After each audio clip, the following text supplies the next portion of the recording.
اس video کے بعد ایک بار پھر سے اس ٹاپک پر بہت زیادہ بات ہو رہی ہے کہ 4 شادیاں کرنی چاہیے یا نہیں، ایک بیوی کیسے کسی اور کو برداشت کر سکتی ہے۔ تو سب سے پہلے قرآن کی آیت دیکھیں، سورہ النساء آیت نمبر 3 میں اللہ فرماتا ہے، اور اگر تم یتیموں کے ساتھ بے انصافی کرنے سے ڈرتے ہو تو جو عورتیں تم کو پسند آئیں ان میں سے 2 3 4 سے نکاح کر لو، لیکن اگر تمہیں اندیشہ ہو کہ ان کے ساتھ عدل نہ کر سکو گے تو پھر ایک ہی بیوی کرو، یا ان عورتوں کو زوجیت میں لاؤ جو تمہارے قبضے میں آئی ہیں۔ بے انصافی سے بچنے کے لیے یہ زیادہ قرین ثواب ہے۔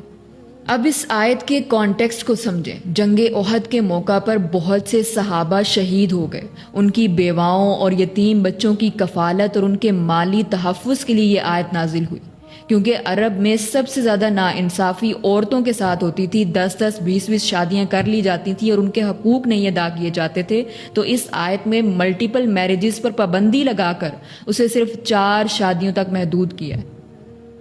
یعنی بڑھایا نہیں ہے، تعداد کو کم کیا ہے،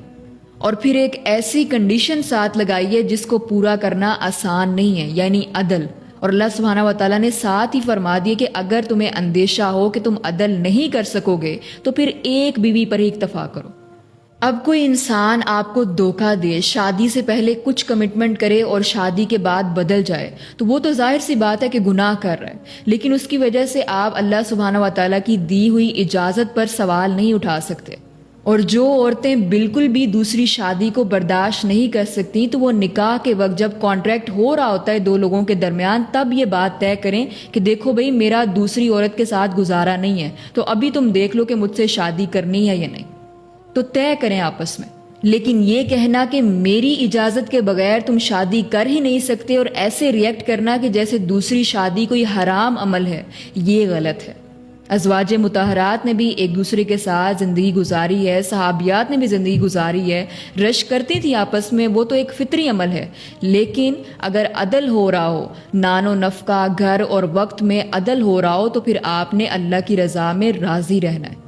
اور پھر میں کہوں گی کہ اگر آپ کا گزارا نہیں ہو رہا تو سمپل ہے کہ آپ طلاق لے لیں، اللہ سبحانہ و تعالیٰ نے آپ کو رائٹ دیا ہوا ہے۔ آلدو انڈیا پاکستان میں دوسری شادی اور 4 شادیاں بہت کم دیکھنے کو ملتی ہیں اور انصاف والی کنڈیشن بھی بہت کم ہی پوری ہوتی ہے، لیکن پھر بھی ہم اسے حرام نہیں کر سکتے۔ جو انصاف نہیں کرے گا پھر وہ اللہ سبحانہ و تعالیٰ کے حضور جب پیش ہوگا تو اللہ سبحانہ و تعالیٰ انصاف کرے گا۔